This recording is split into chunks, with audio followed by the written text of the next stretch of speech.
Eto na ang kumpirmasyon sa mga sinasabi natin dito in the last couple of weeks about Kai Sotto na meron siyang mga imbitasyon galing sa mga iba't ibang NBA teams. Kinumpirma mismo ni Coach Tim Cone na bago sasali si Kai Sotto sa Gilas practice sa June 22 ay magpunta muna si Kai sa US upang mapalaki ang kanyang chances of finally signing an NBA contract. Kumpirmadong dadalo si Kai sa mga NBA camps at workouts sa US at ito na ang kumpirmasyon sa mga sinasabi natin dito na mayroong more than 4 NBA team invites ang na-receive na ni Kai kaya anytime soon ay lilipad na siya sa US and hopefully maganda ang kanyang magiging performance sa mga NBA camps and workouts good enough to merit him an NBA contract. He is actually, I think right now, in an NBA camp. Yan ang revelasyon ni Coach Tim Cone sa isang interview with Carlo Pamintuan posted in Samahang Basketball ng Pilipinas social media account. He is going to the States doing some NBA things as we speak and he will be back on the 16th or 17th of June to join us on the 21st. Yan ang dagdag ni Coach Tim Cone. So sa mga hindi pa rin naniniwala sa ating mga sinasabi dito, ay siguro ito ay paniwalaan nyo na. Dahil si Coach Tim Cone na mismo ang nagsabi na papuntang NBA na si Kai bago siya sasama sa practice ng Gilas.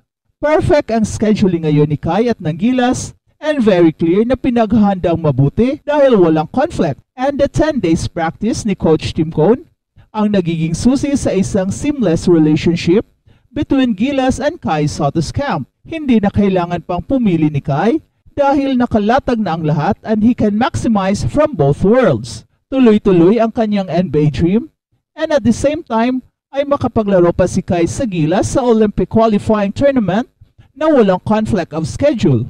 And after playing sa Gilas at kung merong NBA Summer League roster spot naman si Kai, ay makapaglaro naman siya sa Las Vegas dahil gagawin ito after the Olympic qualifying tournament. Sana ito na ang swerte na hinahanap natin that will lead for Kai Sotto to finally play sa NBA.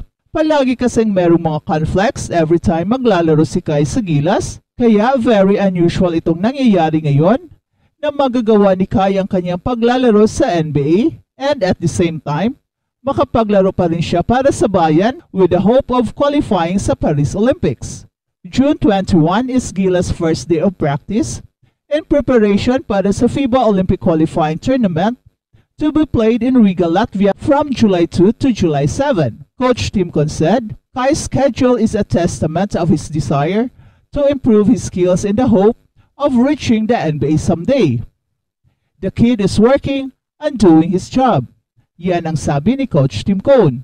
At masusubukan si Kai sa Olympic qualifying tournament against the world-class big men ng Latvia at ng Georgia na kung saan naniniwala si Coach Tim Cone na kayang makipagsabayan ni Kai against Latvian center Kristaps Porzingis ng Boston Celtics at Goga Bitadze of Orlando Magic na maglalaro naman para sa Georgia. He does lack a little bit of strength in terms of fighting for position and I think it will come with age. He is only 21 years. The sky is the limit. He played against big, strong guys in Australia.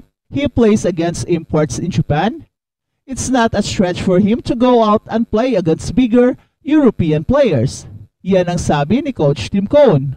At dito natin nakikita ang napakalaking tiwala ni Coach Tim kay Kai dahil ngayon pa lang ay sinabi na niya na si Kai Sotto ang main man ng Gilas. At alam niyo ba na tayo ang unang nagsasabi diyan dito sa ating channel na si Kai Sotto ang main man ng Gilas kaya we are vindicated dahil unti-unti nang nagkakatotoo ang ating mga analysis at opinyon. At balitang NBA naman, sa pagkawala ni Donovan Mitchell dahil sa kanyang left calf strain, nanghina ang Cleveland Cavaliers sa laro. Si Jason Tatum ay nagtala ng 33 points at sinundan ni Jaylen Brown ng may 27 points na nagtulak ito sa Boston Celtics tungo sa 109-102 na panalo laban sa short-handed na Cleveland Cavaliers sa Game 4 ng kanilang second round NBA playoff matchup. Sa tagumpay na to, meron ng 3-1 na bentahe ang Celtics sa best of 7 series na may pagkakataon na isara ito sa Miyerkules sa Boston. ang Cleveland ay humarap sa isang malaking hamon nang wala si Donovan Mitchell na sideline ito dahil sa calf strain. Si Mitchell ay may average na 29.6 points, 5.4 rebounds, 4.7 assists sa kanyang unang 10 laro sa postseason na ito. Praktikal na nagbibigay ng solo offense. Ang tanong para sa Game 4 ay kung makakabawi ba ang iba sa production na iyon. Ang Cleveland ay wala rin si Jarrett Allen na absent ng 7 sunod-sunod na laro dahil sa right rib contusion. Para naman sa Celtics, si Kristaps Porzingis ay na-sideline ng kanyang ika-5 sunod-sunod na laro dahil sa calf injury. Ngunit ang koponan ay positibo sa kanya dahil napakita na ito ng light workout on the courts bago ang Game 4. Ang Cavs ay napakita ng pagkakaisa para punan ang kakulangan ng kanilang bituin. Si Darius Garland ay naglaro ng kanyang pinakamahusay na performance sa seryeng ito, nagtala ng 30 points kasama ang kanyang 7 assists para sa Cavs. Nagdagdag naman si Evan Mobley ng 19 points at 9 rebounds, habang si Caris LeVert ay nagtala rin ng 19 points at si Max Strus ay nagdagdag ng kanyang 15 points. Kumana rin si Max Strus ng 7 rebounds and 7 assists, ngunit na foul out ito sa may 1 minute 15 seconds na lang ang natitira sa laro. Nagpamalas ang Cleveland ng tapang sa pagtutulungan para makuha ang 65-64 na bentahe sa third quarter. Pero ang Cavaliers ay merong difficulties sa scoring kahit pa na merong Donovan Mitchell on the floor, kaya mas lalo na ngayon na wala siya.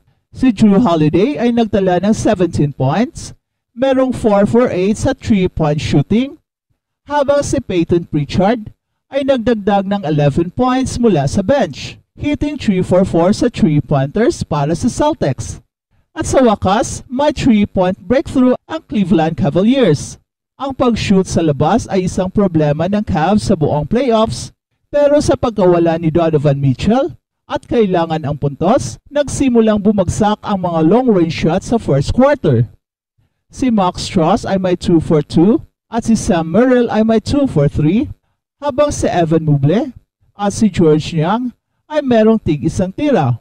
At ito ay nakatulong para sa Cavaliers na magtala ng 30 points sa quarter. Gayon pa man nagpatuloy ang kawalan ng kumpiyansa ni Garland sa kanyang postseason. Wala siyang naitalang puntos sa first quarter. At si Max Strus ay nanatiling mainit sa second quarter at natapos ang first half ng laro na may 5 for 6 sa 3-pointers. Pumasok din si Garland sa 3-point party at nagdagdag ng 2 tres. Pero kahit pa sa pagpaulan ng tres ng Cavaliers, di ito sapat para talunin ang Boston Celtics.